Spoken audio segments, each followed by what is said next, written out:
सध्या देशभरात Ebola virus खूप मोठ्या प्रमाणात पसरताना दिसतोय। आपल्यासोबत कामा हॉस्पिटलचे डीन आहेत डॉक्टर तुषार पालवे। आपण त्यांच्याशी बातचीत करूया। सर, नेमका इबोला व्हायरस म्हणजे काय आणि इबोला व्हायरस कसा काय पसरतो? इबोला व्हायरस सध्या स्थितीमध्ये आपल्या देशात तर केसेस रिपोर्टेड नाही आहेत पॉझिटिव्ह म्हणून, सस्पेक्टेड केसेस आहेत. इबोला व्हायरस हा मेनली झुनॉटिक आजार आहे, म्हणजे प्राण्यांमधला व्हायरस आहे तो. आणि सध्या आफ्रिकेमध्ये काँगो, आता जिकडे सर्वात जास्त साथ चालू आहे, तर तिकडे लोक जास्त ॲनिमलच्या कॉन्टॅक्टमध्ये आल्यामुळे त्यांनी तो व्हायरस ॲनिमलमधनं ह्युमनमध्ये जम्प केला आहे. फक्त व्हायरसचं कोविडसारखाच येतो, फक्त त्यात एक फरक आहे की तो हवेमधून पसरत नाही, बॉडी फ्लुइडमधून पसरतो. म्हणजे अश्रू असू दे किंवा लघवी असू दे, विष्ठा असू द्या, नाहीतर मग रक्त असू द्या, सिमेन, वजनल फ्लुइड, जर ब्रेस्ट फिडिंगमध्ये असेल तर ब्रेस्ट मिल्कमध्ये सुद्धा पसरू शकतो. फक्त या फरक काय आहे की कोविड जास्त लवकर पसरतो, पण याच्यापेक्षा कमी धोकादायक आहे.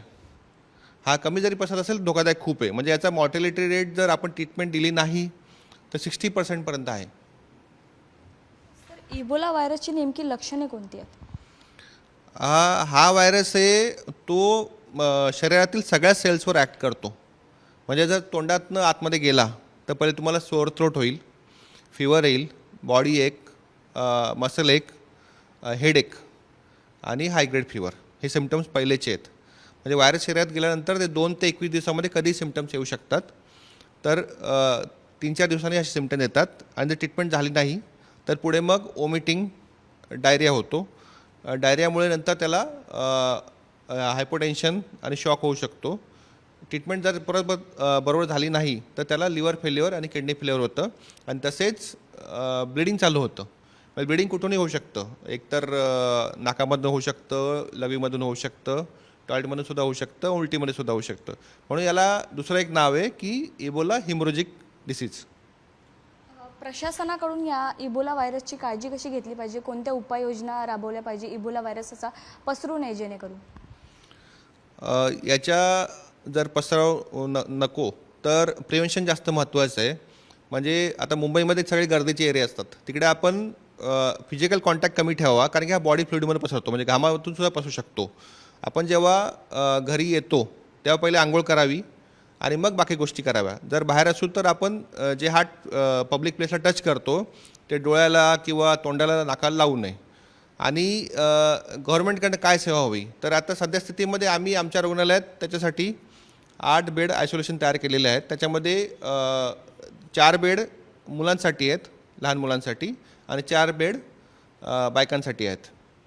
आणि जे सिम्पटम्स वाटतात, म्हणजे सध्या स्थितीमध्ये मुंबईत तर रिपोर्टेड रुग्ण नाही आहेत, ते सस्पेक्टेड पण नाही आहेत. याची टेस्टिंग आपल्याला पुण्यामध्ये होते, तसेच NIVमध्ये सुद्धा होते. याच्या जो 2 टेस्ट असतात, एक PCR असते आणि ELISA असते. त्याच्याने त्याची आपण व्हायरसची टेस्टिंग करू शकतो. सर, हा संसर्गजन्य रोग आहे, तर एकंदरीत पाहायला गेलं तर लहान मुलं असतील, मध्य काळातील मुलं असतील, लहान म्हणजे 5 वर्षापर्यंत, 21 वर्षापर्यंत, किंवा प्रौढ जे आहेत 60 वर्षाच्या वरती जे आहेत, त्यांना म्हणजे त्या सर्वांमध्ये सर्वात जास्त संभावना कोणामध्ये आहे? म्हाताऱ्यांमध्ये आहे की जवान मुलांमध्ये आहे, तरुणाईमध्ये आहे की लहान मुलांमध्ये संभावना आहे हा रोग पसरण्याची? हा जो रोग आहे, आता सध्या स्थितीमध्ये ज्या डेथ झाल्या आहेत काँगोमध्ये, त्याच्यामध्ये सगळ्या एज ग्रुपचे लोक आहेत. असं नाही आहे की म्हणजे वयस्कर असेल तर किंवा यंग असेल तर कमी चान्स आहे, असं काही नाही आहे. कारण की हा जो रोग आहे तो बॉडीच्या इम्युन सिस्टीमवरच ॲक्ट करतो आणि त्याच्यामुळे मेजरली बरेचसे ऑर्गन फेल होतात. तर त्याच्यामुळे असं समजणं किंवा सांगणं सुद्धा चुकीचं आहे की आपण यंग असेल तर होणार नाही. एवढं तर नक्की आहे की ज्या लोकांना ऑलरेडी प्रॉब्लेम्स आहेत, म्हणजे उदाहरणार्थ त्यांना डायबिटीज आहे, हायपरटेन्शन आहे, शुगर जास्त आहे, तर अशा रुग्णांना धोका असणारच आहे, कारण की त्यांची ऑलरेडी इम्युनिटी कमी झालेली असते.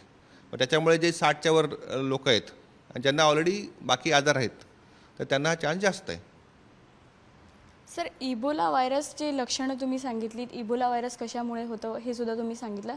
विशिष्ट काळजी कशी घ्यायची? म्हणजे वावरताना मास्क वगैरे लावायचं का? मास्क आपण वापरू शकतो, पण हा हवेतून पसरत नाही. तर एखाद्याला सिम्पटम्स असतील, त्याला शिंका वगैरे आल्या, तर ते शिंका करताना जे द्रव निघतात बाहेर, त्याच्यानं पसरतो, पण हवेतनं डायरेक्टली पसरत नाही हा. एअरपोर्टवर जी तपासणी करण्यात येते ती तपासणीचं त्या नाव काय आहे, कोणत्या प्रकारची तपासणी करण्यात येते एअरपोर्टमध्ये आता जे एअरपोर्टवर आपण फक्त प्राथमिक तपासणी करतोय. म्हणजे जे डॉक्टर्स फक्त चेक करतात की तुम्हाला फिवर, बॉडी एक आणि जे थर्मामीटर त्यांनी टेम्परेचर चेक करतात. त्याच्याबरोबर जर त्यांना ब्लिडिंगचा इश्यू असेल, कुठे डायरिया असेल, वॉमिटिंग असेल, तर त्यांना सस्पेक्टेड केसेस म्हणून आयसोलेट करतात.